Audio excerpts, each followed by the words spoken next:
कांग्रेस के वरिष्ठ नेता एवं पूर्व मंत्री करण दलाल ने अपने आवास पर प्रेस कॉन्फ्रेंस को संबोधित करते हुए यमुना में हो रहे अवैध खनन को लेकर भाजपा नेताओं एवं जिला प्रशासन पर गंभीर आरोप लगाए हैं। इस दौरान पूर्व मंत्री करण दलाल ने ग्राम पंचायत सुल्तानपुर सरपंच द्वारा यमुना में हो रहे अवैध खनन संबंधी दी गई शिकायतों की कॉपियों को लेकर कहा कि ग्राम पंचायत द्वारा बार बार दी जा रही शिकायतों के बावजूद भी अवैध खनन का ये गोरख धंधा खूब फल फूल रहा है, जिसकी मुख्य वजह ये है कि इस अवैध खनन में भाजपा के मंत्री और जिला प्रशासन का हिस्सा है। दलाल ने कहा है कि सरकार के नुमाइंदे इस तरह के काले धंधों को करने में माहिर है, उन्हें जन सरोकार का कुछ लेना देना नहीं है। ये जनहितैषी सरकार ना होकर गुनहगारों का गिरोह है जो धर्म की आड़ में इस देश प्रदेश और हमारे इलाके को बर्बाद करने में लगे हुए हैं। दलाल ने कहा कि अगर यमुना का अवैध खनन नहीं रुका तो इस मुद्दे को लेकर हम एनजीटी में जाएंगे। और इस दौरान पूर्व मंत्री दलाल का ज्यादातर मुद्दों पर निशाना हरियाणा सरकार में खेल राज्य मंत्री गौरव गौतम पर रहा और कहा कि जो लोग हम पर हारने की बात कहते हैं उन्हें सोचना चाहिए कि वे खुद हारे हुए बैठे हैं। पलवल नूह रोड को लेकर बीते दिनों हुए प्रदर्शन को लेकर दलाल ने कहा कि ये लोग और ये सरकार जनता की बनाई हुई सरकार नहीं है, ये मशीनों की सरकार है।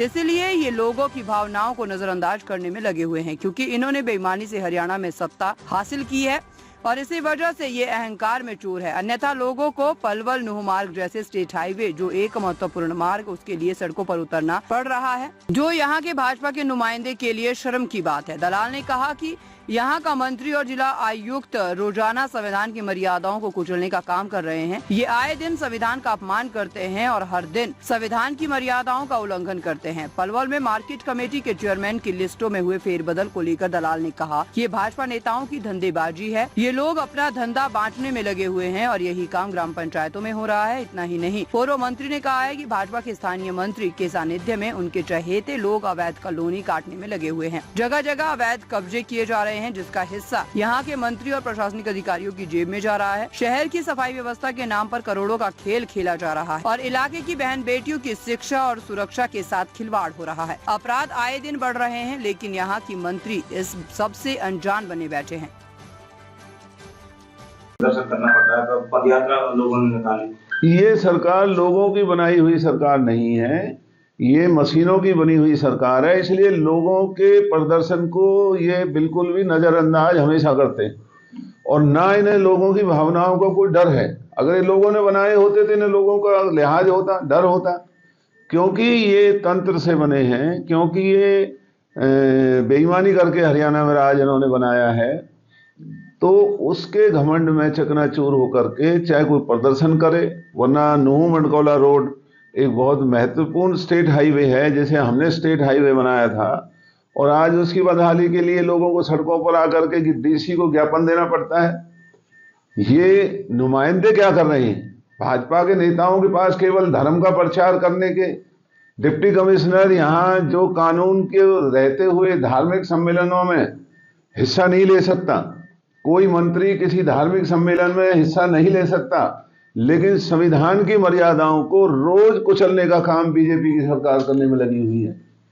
ये संविधान को रोज बेइज्जत करते हैं, रोज संविधान की मर्यादाओं का उल्लंघन करते हैं और बेशरमपने से करते हैं। और धर्म के मामलों में मंत्री और अधिकारी आगे आगे घूम रहे हैं, तो ये देश को फिर कौन बचाएगा डूबने से? एक और बहुत बड़ा मुद्दा चल रहा है मार्केट कमेटी चेयरमैन को लेकर के, दो मंत्रियों के बीच में वो खींचतान चल रही है। कभी कोई किसी को मैं गया भी हूँ वहाँ, मीडिया के साथ गए नहीं वहाँ? नहीं, मैं गया हूँ वहाँ तो उसके बाद एक और ने भी वहाँ पर कब्जा किया है। हमने सरकार को मुख्यमंत्री की सीएम विंडो पर मैंने खुद ने अपने नाम से दरखास्त भेजी, लेकिन जब बाढ़ ही खेत को खाने लगे तो फिर उस खेत को कौन बचाएगा? जब ये मंत्री और विधायक खुद वहां कब्जे कराने में लगे हुए हैं, इनके खुद के उनमें हिस्से हैं, खुद का इनमें फायदे का एक सौदेबाजी हुई है, तो उसमें हमारा तो ये ऐलान है कि जब कभी भी हमारी सरकार आई, इन नाजायज प्लॉटों के कब्जों पर बुलडोजर चलेंगे, इनके खिलाफ कानूनी कार्रवाई होगी। और ये अधिकारी जो आज ये करवाने लगे हुए, ये कहीं भी हो, इनको बिलों में से निकाल करके इनके खिलाफ भी कानूनी कार्रवाई की जाएगी। और जो पलवल के स्वरूप को बिगाड़ करके इस पलवल को गांव बना रहे जो भी नेता हैं, अधिकारी हैं, जब कभी हमारा समय आएगा मैंने एक एक का हिसाब करेंगे। दलाल साहब, आपने तो बात की जो बेइज्जती की है, उसमें तो आप एनजीटी कोर्ट में जाओगे। ये जाएंगे गांव वाले। लेकिन गंदगी वाले मामले में आप क्या करोगे यदि उन्होंने कहे इसके खिलाफ कार्रवाई नहीं की तो? गंदगी वाले मामले में अब आज आपके सामने हमने बात रखी है और मुझे पता है आप लोग इस बारे में चिंतित हैं, खुद भी आप लोग लिखते भी हैं, गंदगी के ढेर लगे हुए हैं। 3-3 महीने के टेंडर करोड़ों रुपए के, गाड़ी नहीं आ रही। हाँ मतलब उनको पेमेंट हो रही है, करोड़ों रुपए की पेमेंट। 3-3 महीने का कोई कानून नहीं है कि आप 3 महीने के लिए इस तरह से, और अगर देते भी हैं तो उनके पास गाड़ियां होनी चाहिए, उनके पास मैन पावर होनी चाहिए, उनके पास कचरा इकट्ठा करने का साधन होना चाहिए। उसमें भी नियमों को ताक पे रख करके सरकार के साए में इसमें भी मंत्री और विधायकों का हिस्सा है जो पलवल की गंद को भी नहीं छोड़ रहे हैं। पलवल की गंदगी के उठाने के ठेके की जो बहुत बड़ा इसमें घोटाला है, हम उसकी भी मांग करते हैं कि उसकी जांच होनी चाहिए। मंत्री कौन सा है इसमें? मंत्री तो हमारे यहाँ इस जिले में जो भी है वही होगा, उसके बिना यहाँ कोई हरकत नहीं हो सकती। जो अपने इलाके की गंदगी को भी माफ नहीं कर रहे हैं और लोगों में महामारी फैलने का डर है। पहले ही पर्यावरण बिगड़ा हुआ है, पर्यावरण बिगड़ने के कारण ये गंदगी के ढेर, धूल मिट्टी और वो है। पलवल में कोई सफाई नाम की चीज नहीं है। तो इन ठेकेदारों के खिलाफ, नगर परिषद के अधिकारियों के खिलाफ, एक यहाँ कोई डिस्ट्रिक्ट म्युनिसिपल ऑफिसर बैठी हुई है, वो भी इस करप्शन में शामिल है, और यहाँ का डिप्टी कमिश्नर भी इन सारी चीजों में शामिल है। तो इनके खिलाफ जो यमुना जहाँ से बहती है जिला पलवल फरीदाबाद में, वहाँ पर्यावरण विभाग के और सरकारी नियमों को ताक पे रख करके वर्षों से नाजायज वहाँ पर खदान का काम चल रहा है। सारे नियमों को धता बता करके, और सरकार के लोग सरकार के अधिकारियों से, सरकार के मंत्रियों से मिलकर के हमारे इलाके के लिए बहुत बड़ा एक जीवन से खेलने वाली हरकत कर रहे हैं।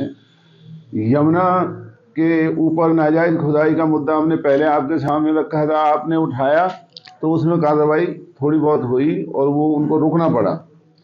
अब सुल्तापुर गांव और आस पड़ोस में जो फॉरेस्ट लैंड है, फॉरेस्ट लैंड जहां ना कोई खुदाई हो सकती है, बाकायदा नोटिफाइड लैंड है वो, और ना इनके पास इतना ठेका है जितने की ये खुदाई कर रहे हैं।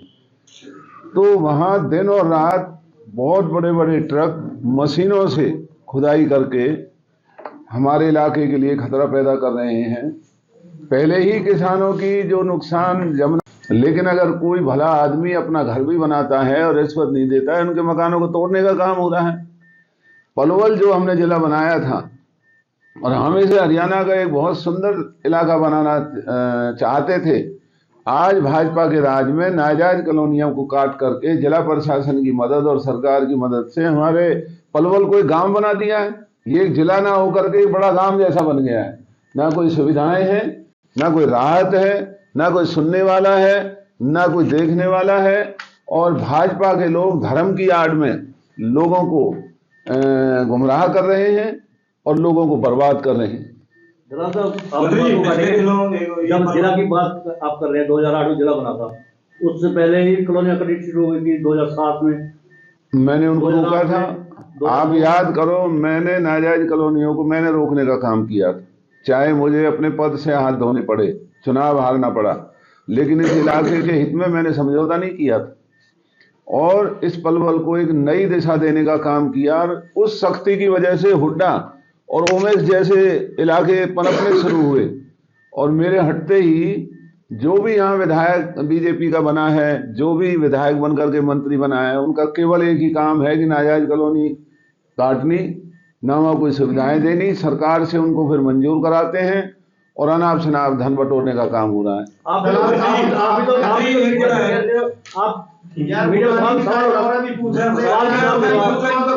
सीएम ने उनको फटकार लगाई है, दोबारा रिकॉल के लिए बुलाया। नहीं, फटकार को हम कुछ नहीं समझते। जब ये लोगों के सामने इतना बड़ा घपला चल रहा है तो फटकार क्या होती है, इनके खिलाफ मुकदमे दर्ज करें। हम आज यही मांग कर रहे हैं कि यहाँ फटकार या इनके तबादलों से बात नहीं बनेगी। अभी मुझे कोई बता रहा था कि डीएमसी का तबादला कर दिया तो पैसे कमा करके वो तो यहाँ से निकल गई। अब जो नई आएगा या आएगी वो अपनी दुकान चलाएगा या चलाएगी। तो ये दिखावा और छलावा जो हरियाणा की सरकार कर रही है, ये लोगों की समझ में आ रहा है। ये जनहितैषी सरकार नहीं होकर के लुटेरों की सरकार है। ये गिरोह है लुटेरों का, ये कोई सरकार नहीं, ये लुटेरों का गिरोह है जो धर्म की आड़ में और इस देश को और हरियाणा को और हमारे इलाके को बर्बाद करने का काम कर रहे हैं। मंत्री जी, पलवल में शिक्षकों के काफी मामले देखे गए हैं, आपसी लड़ाई झगड़े के, यहाँ तक कि छेड़छाड़ के भी। महिला आयोग की चेयरपर्सन भी बीते दिनों आई थी, उन्होंने प्रदेश लेवल पर इसकी शिकायत करने को कहा था। आपका इस पर क्या विचार है, किस तरह शिक्षा व्यवस्था पर क्या कहेंगे? जो शिक्षा व्यवस्था है बीजेपी के राज में चौपट होती जा रही है। जो देश के महत्वपूर्ण मुद्दे थे शिक्षा प्रणाली से उनको अलग किया जा रहा है और केवल बेरोजगारी प्रदान करने वाली शिक्षा पद्धति को आज बढ़ावा दिया जा रहा है। स्कूलों की हालत ये है, ना अध्यापक हैं, जितने हमारे इलाके में कॉलेज हैं